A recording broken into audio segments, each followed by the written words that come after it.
Assalamualaikum warahmatullahi wabarakatuh. Annatun applicationii VPN kanneen wantoota adda addaa kan hidhaatan hiiktuu majjaana irratti warri fayyadamtan keessaa mobaayilii fi zeen irratti warri majjaana fayyadamtan akka IMO fi YouTubein keessan akka gaariitti isinii dalaguuf applicationii tana isin barbaachisa. Applicationii tana Play Store keessaa argattanii andaatan kiyya cufaa waan ta'eef jecha Play Storein kiyya amma naa gadi hin buusu. Play Store keessaa annatuun jettanii tumseetanii buufattanii kunoo ishee tana jechuudha. Ishee argitan tana ni buufattanii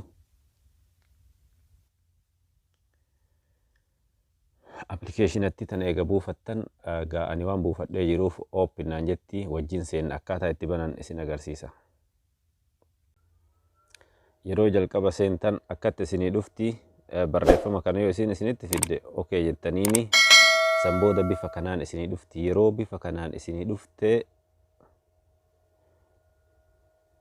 bifa kanaan yeroo isinii dhufte kara gubbaatiin bakka setting jedhu kana xiyyaan isin agarsiisa.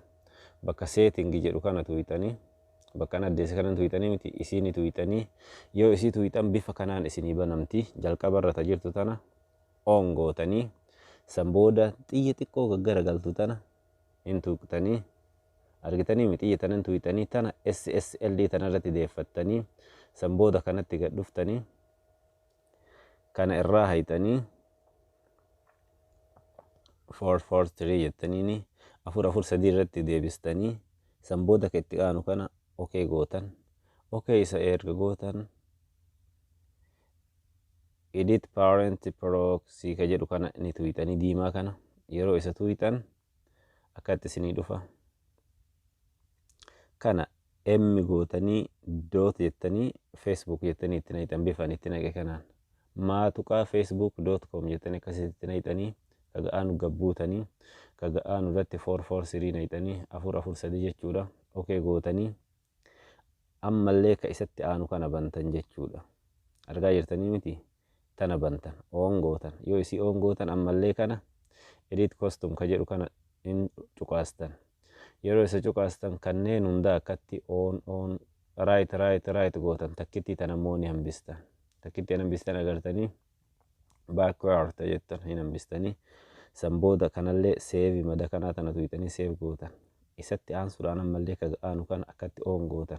Isin mul'ataa miti tan akkasitti as harkistanii on gootanii ka isarraa gad aanu kana edit SSL setting ka jedhu kana tuqxan sarara diimaa kana. Erga isa tuqxanii tokkoffaa right gootan lammaffaa bira dabartan sadaffaa right gootan pro phosphate bakka jedhu bakka duwwaa kana akka duraa sanitti maatuqaa gootaniit Facebook akkatti ka jedhu itti katabattan. Maatuqaa facebook.com ka jedhu kanatti katabdan mfacebook.com jedha. Isatti naqxanii kaga'aanu irratti ammallee gabbuutanii 443 naqxan san booda okay itti gootan.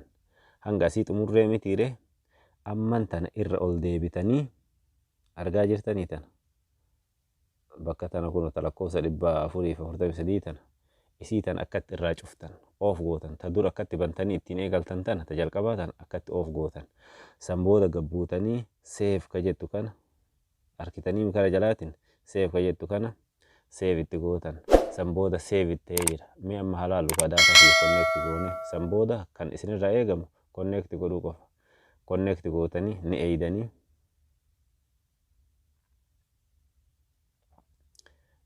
connect tayaa jirti. Kunoo amma akkuma argitan kana disconnect jedhaa jira kanaan kunoo lakkaa'u eegalee jira. Argaa jirtanii miti amman tana IMOn kiyya alaatuu dalaga gubbarratti illee ol baate heeyyamni illee kennameef. Yeroo jalqaba seentan garuu yeroo takka bakka duwwaa wayii select gootanii akka right itti kennitanii okay gootan isin gaafattisan jalqaba irratti heeyyama permission jechuudha. Warri immootuu isin gara Play Store isin geessite Play Store keessaa itti buuftan gara aappii setting aappiidha isin geessite daftaniit dhayxanii on waan gootantu jira permission isiisan on gootanii kana fakkaataa haaluma salphaa kanaan irraa fayyadamuu dandeettanii. Ani kan isin agarsiisuudhaan isin faana ture weellisaa Oromiyaa fi kan irratti argamtan ammoo weellisaa Duuduudha.